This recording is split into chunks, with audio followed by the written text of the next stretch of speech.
स्वागत है आप सभी का सिविल साइट नॉलेज में।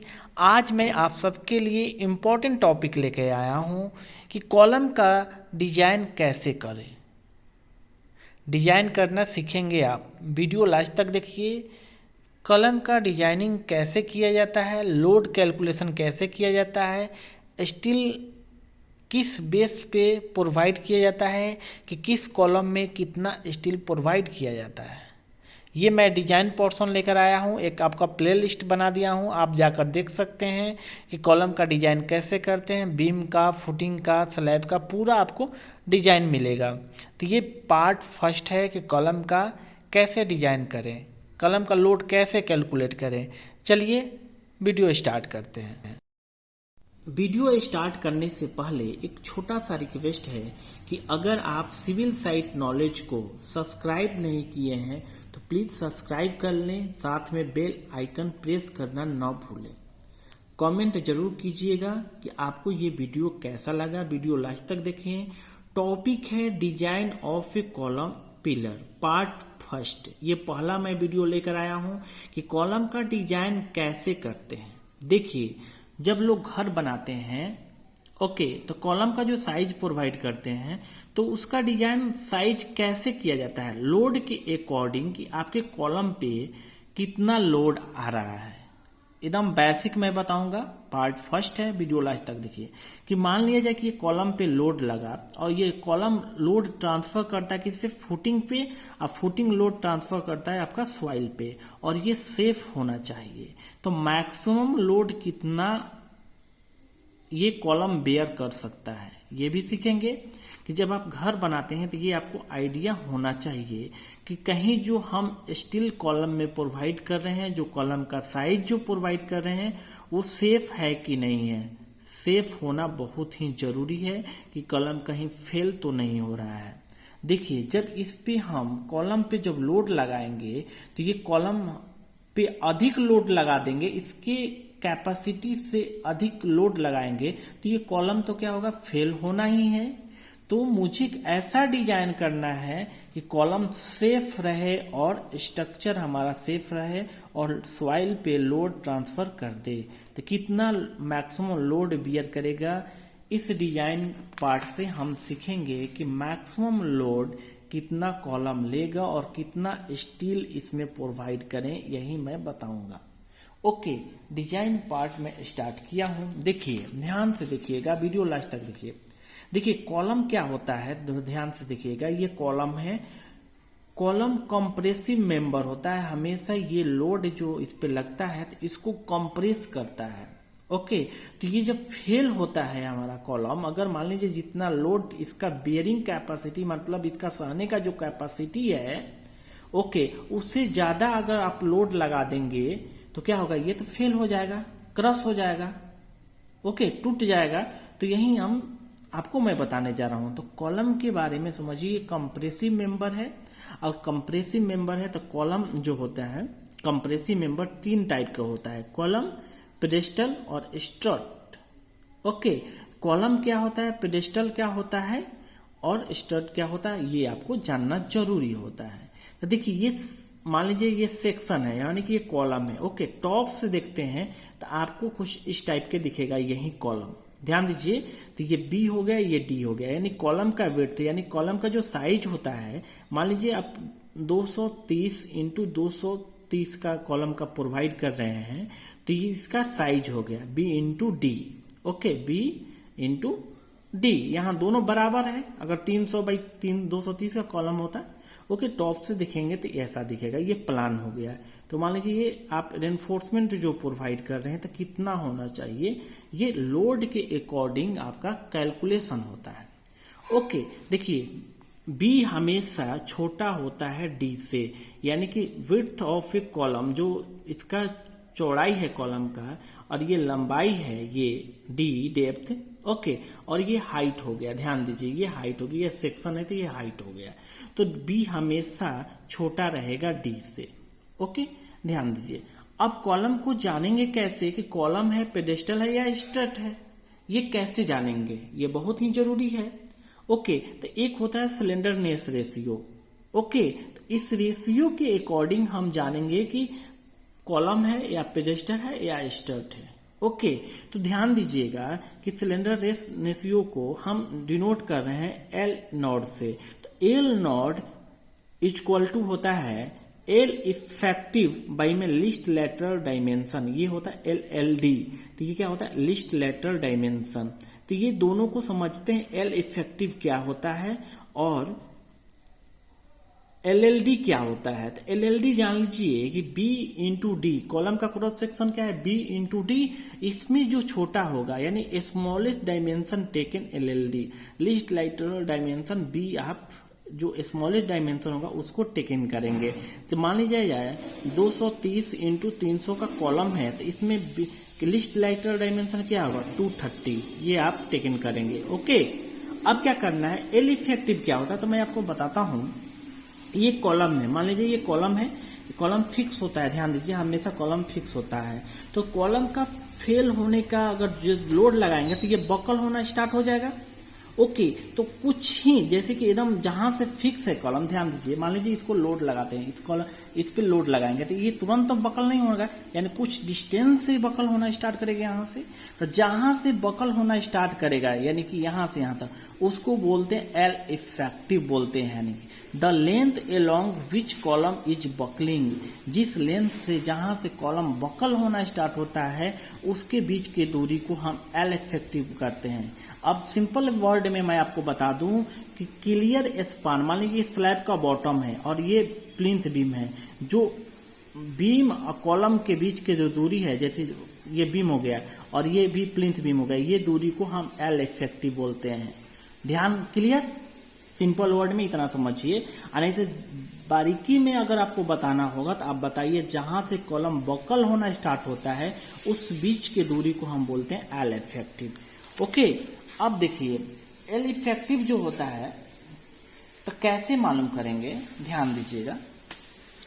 ओके, एल इफेक्टिव यानी कि लिस्ट लेटरल डायमेंशन जो होता है ये, और एल इफेक्टिव अगर 3 से छोटा या बराबर होता है, स्लेंडरनेस रेशियो निकालिएगा आप एल नॉट, तो 3 से छोटा या बराबर होता है उसको पेडेस्टल बोलते हैं। क्या बोलते हैं, पेडेस्टल बोलते हैं।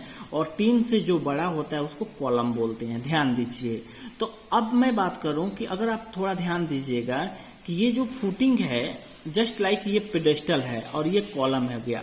अब और एक और एग्जांपल से समझिए कि मान लीजिए कहीं कहीं आप साइड पे देखे होंगे कि ये आपका फुटिंग होगा था, फिर आपका साइज बड़ा होता है, फिर यहाँ से कॉलम निकलता है, तो ये आपका पेडेस्टल हो गया और ये कॉलम हो गया। और ये भी एक मान लीजिए स्टेप फुटिंग आप देखे होंगे, तो ये आपका पेडेस्टल हो गया और ये आपका कॉलम हो गया। ओके, तो अब यहाँ पे देखते हैं कि type of column. Okay, type of जो कॉलम होता है, एक शॉर्ट कॉलम होता है, एक लॉन्ग कॉलम होता है। हम कॉलम की बात करेंगे तो ध्यान दीजिए, बहुत ही इंपॉर्टेंट है।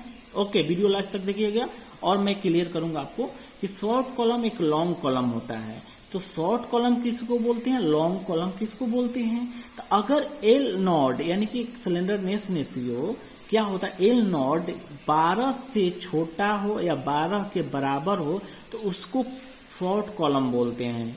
ओके, अगर 12 से बड़ा हो गया एल नॉट तो इसको लॉन्ग कॉलम बोलते हैं। फॉर एग्जाम्पल के तौर पे समझते हैं, ध्यान दीजिएगा कि for example L naught is equal to L effective by L L D, least lateral dimension. तो अब मान लीजिए कॉलम का साइज है 300 इंटू 450, एल इफेक्टिव 3 मीटर है। तो यानी कि ये देखिए ये mm में है और ये मीटर में, तो इसको एक यूनिट में चेंज कर दीजिए तो ये हो जाएगा 3000। तो 3000 डिवाइडेड बाई 300, छोटा कौन है 300 ना, 450, और 300 में छोटा कौन है ये, तो इसको एलएलडी में लेंगे। तो ये देखिए कितना 10, तो 10 किससे छोटा हो गया, 12 से छोटा हो गया, तो ये शॉर्ट कॉलम हो गया। अगर 3 मीटर हाइट है, लेंथ है मान लीजिए कॉलम का, और साइज ये है, शॉर्ट कॉलम में आएगा। तो हम शॉर्ट कॉलम के अकॉर्डिंग डिजाइन करेंगे। ओके, ध्यान दीजिएगा। अब देखिए बहुत ही इंपॉर्टेंट मैं बताने जा रहा हूँ, ये इंटरव्यू में पूछा जाता है, डायरेक्ट आपको एग्जाम में भी आ जाता है कि शॉर्ट कॉलम जब भी फेल होता है क्रॉसिंग के रीजन के कारण फेल होता है, यानी क्रॉस हो जाता है। यानी चूट चूट देखते होंगे ना कि मान लीजिए कुछ लिए और उसको दबा दिए कस हाथ से, तो वो चूट हो गया, तो वो क्रशिंग के कारण फेल होता है, लेकिन लॉन्ग कॉलम जो भी होता है आपका बकलिंग के कारण फेल होगा। आपका ये चूर चूर नहीं होगा, ध्यान दीजिए, लेकिन ये बकल हो जाएगा। आपको लोड देंगे तो ये क्या होगा, बकल हो जाएगा, यानी कि बैंड होना स्टार्ट हो जाएगा, तो ये फेल हो जाएगा धीरे धीरे आपका। ओके, तो ये दोनों रीजन जान लीजिए कि शॉर्ट कॉलम जो होता है बकलिंग के कारण, क्रशिंग के कारण फेल होता है, और लॉन्ग कॉलम बकलिंग के कारण। ओके, अब देखिए स्टेप 2 में आते हैं कि maximum load of A column. जो कॉलम है मैक्सिमम लोड कितना बियर करेगा एज पर कोड के अकॉर्डिंग। ओके, तो मैक्सिमम लोड बियर करेगा शॉर्ट कॉलम के लिए अलग और लॉन्ग कॉलम के लिए अलग। मैक्सिमम लोड जो बियर करेगा, जो कॉलम बनाएंगे उस पर मैक्सिमम लोड कितना बियर करेगा। अगर इससे ज्यादा लगाएंगे तो कॉलम फेल हो जाएगा। तो मैक्सिमम लोड पीएस से डिनोट कर रहा हूं, शॉर्ट कॉलम का है तो पीएस से। तो 4FCK AC प्लस में 0.67 FYASC, ये क्या है आप इसके बारे में समझिएगा। ये फॉर्मूला आप याद कर लीजिए। FCK क्या है, grade of A concrete, characteristic strength of A concrete बोलते हैं। ओके, तो ये कंक्रीट किस ग्रेड के कंक्रीट आप यूज करें, FCK होगा। डायरेक्ट मैं बता रहा हूं, आपको समझने में आसानी होगा। ये AC क्या है, एरिया ऑफ ए कंक्रीट, यानी एरिया ऑफ ए कंक्रीट है। और FY क्या है, ग्रेड ऑफ ए स्टील, कौन सा ग्रेड का स्टील यूज किया जा रहा है, जैसे FE 500 यानी FE 415। ओके, कौन सा स्टील यूज किया जा रहा है यहाँ पे देखें। ASC क्या हो जाएगा, एरिया ऑफ स्टील हो जाएगा, एरिया ऑफ स्टील। ध्यान दीजिए, मैक्सिमम लोड इस पे निकालेंगे हम, डिजाइन पोर्शन देखेंगे। तो अब देखिए मैक्सिमम कंप्रेसिव स्ट्रेन कितना होता है कॉलम में, ये मैं इसलिए बता रहा हूँ, आप याद कर लीजिए कि ये वैल्यू 0.002, ये डायरेक्ट कभी कभी एग्जाम में आ जाता है। ओके, देखिए फॉर लॉन्ग कॉलम की मैं बात करूं कि ये तो शॉर्ट कॉलम के लिए हुआ मैक्सिमम लोड, लॉन्ग कॉलम के लिए होता है PL, यानी PL maximum load, CR into PS हम अभी कैलकुलेट किए हैं, ये वाला जो भी कैलकुलेट करके आएगा उसके अकॉर्डिंग। ओके, तो ये CR है रिडक्शन फैक्टर का वैल्यू कैसे आएगा, तो ये कोड में दिया हुआ CR इक्वल टू होता है 1.25 माइनस L इफेक्टिव बाई में 40B, यानी कि B क्या है, लीस्ट लेटर डायमेंशन है। तो यहां से हम CR निकालेंगे, या जो भी CR का वैल्यू आएगा इसमें मल्टीप्लाई कर देंगे तो लॉन्ग कॉलम का लोड मैक्सिमम उतना लेगा। आप चेक कर सकते हैं, जब भी मान लीजिए आप घर बना रहे हैं तो उसमें कौन सा स्टील यूज कर रहे हैं, 415 यूज कर रहे हैं।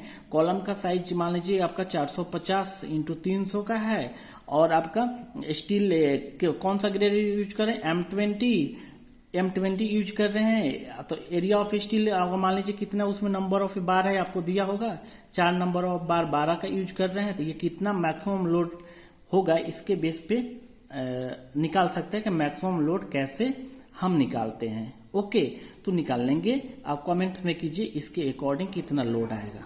ओके, देखिए अब मैं बात करूंगा कि कोड प्रोविजन क्या बोलता है। ध्यान दीजिएगा कि टाइप ऑफ लोड कैसा, कॉलम पे तो लोड मैंने बता दिया मैक्सिमम लोड, लेकिन टाइप ऑफ लोड कैसा होता है। देखिए कॉलम पे 2 तरह के लोड होता है, एक्सियल लोड लगता है, यानी एक्सिस के अलोंग लोड लगता है। क्या लगता है, एक्सिस के अलोंग, और एक होता है इसेंट्रिक लोड होता है। ओके, कि एक्सिस के अलोंग लोड न लग के कहीं और लोड लग रहा है तो उसको बोलते हैं इसेंट्रिक लोड बोलते हैं। ओके, तो ध्यान दीजिए कि ये जो लोड लग रहा है, लोड एक्सिस पे लग रहा है, तो ये एक्सिस पे लग रहा है आपका, तो इसको बोलते हैं एक्सियल लोड। और एक्सिस पे न लग के कुछ दूरी पे लग रहा है, यानी कि उसको बोलते हैं इसेंट्रिक लोड, यानी कि इसका जो सिग्मा निकालेंगे P/A प्लस M/Z से निकालेंगे। ये फॉर्मूला याद कर लीजिए, और ये निकालिए P/A सिग्मा अगर इस एक्सियल लोड लगता है तो। अब ध्यान देते हैं कि इसेंट्रिक जो लोड लगता है ये भी 2 टाइप के होता है। इसेंट्रिक जो लोड लग रहा है, एक यूनी एक्सियल, एक बाई एक्सियल। ध्यान दीजिए, बहुत ही इंपॉर्टेंट है ये सब। ओके, इसलिए मैं बेसिक बता रहा हूं कि इसेंट्रिक लोड आपका होता है यूनी एक्सियल, एक बाई एक्सियल लोड होता है। तो यूनी एक्सियल लोड क्या होता है कि वन एक्सिस के अलोंग लोड लगता है, कि मान लीजिए कि एक्सिस हो गया और ये वाई वाई एक्सिस हो गया। ओके, तो क्या किसी एक एक्सिस के अलोंग लोड लगेगा तो उसको बोलते हैं यूनी एक्सियल, और बाई एक्सियल लोड बोलते हैं उसको बोलते हैं जो दोनों एक्सिस के अलोंग लगेगा, यानी कि ये जो लोड लगेगा बोथ एक्सिस पे लगेगा। क्लियर? ओके, अब देखते हैं कि मिनिमम इसेंट्रिसिटी क्या होता है, वो तो ई मिनिमम क्या होता है और मैक्सिमम क्या होता है। तो दोनों कंडीशन में कोड प्रोविजन बोलता है कि यूनी एक्सियल लोड लगे या बाई एक्सियल लोड लगे। तो यूनी एक्सियल में बताया कि एक्सिस के अलोंग लगेगा, एक ही एक्सिस पे लगेगा। ओके, तो एक्स एक्सिस पे लगेगा तो एक्स एक्सिस का ई मिनिमम कितना होगा ये आपको याद करना जरूरी है। और बाई एक्सियल जो होगा वो किस दोनों एक्सिस पे लगेगा, तो एक्स एक्सिस पे लगेगा तो यही वाला फॉर्मूला यूज कर लेंगे, वाई एक्सिस पे ये वाला फॉर्मूला यूज करेंगे। तो देखिए ई मिनिमम होता है एल इफेक्टिव बाई में 500 प्लस में बी बाई में 30, बी बाई में 30 और या 20 mm, यानी कि जो मैक्सिमम हो वैल्यू होगा उसी को एडप्ट करेंगे। तो यहां से आप फॉर एग्जांपल के लिए निकाल सकते हैं कि एल इफेक्टिव मान लीजिए 3000 mm है। ओके, और ये 500 है फॉर एग्जांपल, यहाँ पे डिवाइड कीजिए, प्लस में बी मान लीजिए 300 है और 30 से डिवाइड कर लीजिए। जो भी आएगा कमेंट बॉक्स में कमेंट कीजिए कि बी 20 mm से ज्यादा आ रहा है या कम आ रहा है। अगर ज्यादा आता है तो आप इसको यूज करेंगे, अगर कम आता है तो 20 mm को ई मिनिमम एडप्ट करेंगे। ओके, उसी तरह एक एक्सिस पे आपका यूनी एक्सियल का निकालनी है। बाई एक्सियल का तो एक्स एक्सिस पे यही होगा और वाई एक्सिस पे आपका होगा एल इफेक्टिव में 500 प्लस में डी। यहाँ पे देखिए डी को एज्यूम करेंगे, यानी कि आपका बी इंटू डी होता है, बी इंटू डी। इसमें एक्स एक्सिस में बी को यूज किए हैं और इसमें वाई एक्सिस में डी को यूज करेंगे। तो आपका यहाँ हो गया 30 सेम। तो जो भी वैल्यू आएगा मैक्सिमम वैल्यू को टेक इन करेंगे। ओके, अब ध्यान देंगे मैक्सिमम इसेंट्रिसिटी क्या होता है। मैक्सिमम इसेंट्रिसिटी क्या होता है कि अब देखिए इसमें होता है 5% of a least lateral dimension. 5% ले लेंगे लिस्ट लेटर डायमेंशन का, यानी कि बी इंटू डी का, यानी कि लिस्ट लेटर डायमेंशन कौन होता है, बी। तो बी का 5% ले लेंगे तो मैक्सिमम इसेंट्रिसिटी हो जाएगा। ओके, एक एक्सिस में लेंगे तो 5% ऑफ बी, यानी कि बी कौन सा है, देखिए एक्स एक्सिस ये है और बी कौन सा ये, इसका 5% लेंगे तो एक्स डायरेक्शन का मिल जाएगा, वाई डायरेक्शन का मिलेगा 5% ऑफ डी, यानी इस डी का लेंगे तो ये मिल जाएगा। ओके, अब ध्यान दीजिए यहाँ पे axial loaded column, axial loaded आता है, इसेंट्रिक लोडेड, दो मैं लोड बताया हूं। ओके, तो ई मिनिमम जो होगा ये हमेशा ई मैक्सिमम से छोटा होगा, तब हम बोलेंगे एक्सियल लोडेड कॉलम है। क्या है, एक्सियल लोडेड कॉलम है। अगर ई मिनिमम बड़ा हो जाएगा ई मैक्सिमम से तो इसको बोलेंगे इसेंट्रिक लोडेड कॉलम है। ओके, इसेंट्रिक लोडेड कॉलम है। अब देखिए, अब हम बात करेंगे, ये तो लोड की बात कर लिए, अब इंपॉर्टेंट बात करेंगे स्टील की, कि मिनिमम स्टील कितना प्रोवाइड करें कॉलम में और मैक्सिमम कितना करें। देखिए अब इंपॉर्टेंट टॉपिक है रेनफोर्समेंट, यानी स्टील इन कॉलम, यानी कि मिनिमम और मैक्सिमम स्टील इन कॉलम में कितना प्रोवाइड करेंगे एज पर आईएस कोड के अकॉर्डिंग। इस पे अलग से मैं वीडियो बना दिया हूं, आप जाकर देख सकेंगे। तो मिनिमम रेनफोर्समेंट जो कॉलम में प्रोवाइड करना है कितना, आपको 0.8% of A gross area. Gross area क्या होता है मैं आपको ये बताऊंगा। और maximum reinforcement 6% of A gross area, यानी ग्रॉस एरिया इसको क्रॉस सेक्शनल एरिया भी बोलते हैं, कहीं कहीं आप देखेंगे क्रॉस सेक्शन एरिया। तो मान लीजिए कॉलम का साइज है बी इंटू डी। ओके, तो बी इंटू डी का इसका एरिया निकाल लेंगे तो वही हो जाएगा ग्रॉस एरिया। और इस एरिया का 6% अगर निकालेंगे तो मैक्सिमम स्टील उतना प्रोवाइड करेंगे और मिनिमम 0.8% इस एरिया का। ओके, एग्जाम्पल के तौर पे आप मान लिया जाए कि ये 12 mm का स्टील 4 प्रोवाइड करें, तो इसका भी एरिया निकालिए चारों का, तो ये कितना परसेंट आ रहा है क्रॉस सेक्शन एरिया, इसके अकॉर्डिंग आप देख लीजिए, इसके बीच में आता है तो सही है। ओके, अब देखिए डाया ऑफ बार कितना यूज करें, तो कोड प्रोविजन बोलता है कि जब भी आप कॉलम में स्टील प्रोवाइड करें 12 mm से बड़ा या 12 mm के 12 mm प्रोवाइड करें, इससे छोटा नहीं होना चाहिए। घर जो लोग जब बनाते हैं तो 10 mm का भी प्रोवाइड कर देते हैं, ये गलत है। ओके, अब देखिए ये भी बोलता है रिक्टेंगुलर अगर कॉलम बना रहे हैं तो 4 नंबर ऑफ ए बार होना चाहिए, सर्कुलर है तो 6 नंबर ऑफ ए बार होना चाहिए। अब देखिए इसमें जो टाई होता है, लिंक जो प्रोवाइड करते हैं, इसका स्पेसिंग क्या होना चाहिए, ध्यान दीजिए। तो स्पेसिंग ये 4 प्रोविजन बोलता है, ये बहुत ही इंपॉर्टेंट है, याद कर लीजिए। ये डायरेक्ट इंटरव्यू में पूछा जाता है या आपका पेपर में यानी एग्जाम में भी पूछा जाता है, कभी कभी दे देगा कि स्पेसिंग किस पे डिपेंड करता है। ओके, तो जो इस सब में से मिनिमम वैल्यू आएगा वहीं एडॉप्ट करते हैं। मान लें 300 mm हो गया मैक्सिमम, इससे ज्यादा स्पेसिंग प्रोवाइड नहीं कर सकते हैं। ओके, लेकिन जो मिनिमम आएगा वहीं, अगर देगा 300। ओके, 48 इंटू लेटरल रेनफोर्समेंट, जो लेटरल रेनफोर्समेंट जिसमें प्रोवाइड किया जा रहा है उससे 48 से मल्टीप्लाई कीजिए, जो भी आएगा वो आप नोट डाउन कर लीजिए। ओके, और 60 into dia of a main bar, जो मेन बार अगर डाया यूज किया जा रहा है मान लीजिए 12 mm का, उसे 16 ऐसे मल्टीप्लाई कीजिए, जो इतना आएगा। और लिस्ट लेटर डायमेंशन। मेरा आप सबसे एक छोटा सा रिक्वेस्ट है फिर कि अगर अभी तक सिविल साइट नॉलेज को सब्सक्राइब नहीं किए हैं तो सब्सक्राइब कर लें, बेल आइकन को प्रेस करें। इसका पार्ट 2 जल्द ही आएगा, उसमें हम लोड कैलकुलेशन के बारे में देखेंगे कि ये लोड कैसे कैलकुलेट किया जाता है, इस पे कितना लोड आने वाला है। ओके, ये करेंगे, फिर कॉलम का डिजाइन करेंगे, पूरा आपको पार्ट बाय पार्ट वीडियो मिलेगा। इसलिए मेरा एक रिक्वेस्ट है कि सिविल साइट नॉलेज से आप जुड़ें। ओके।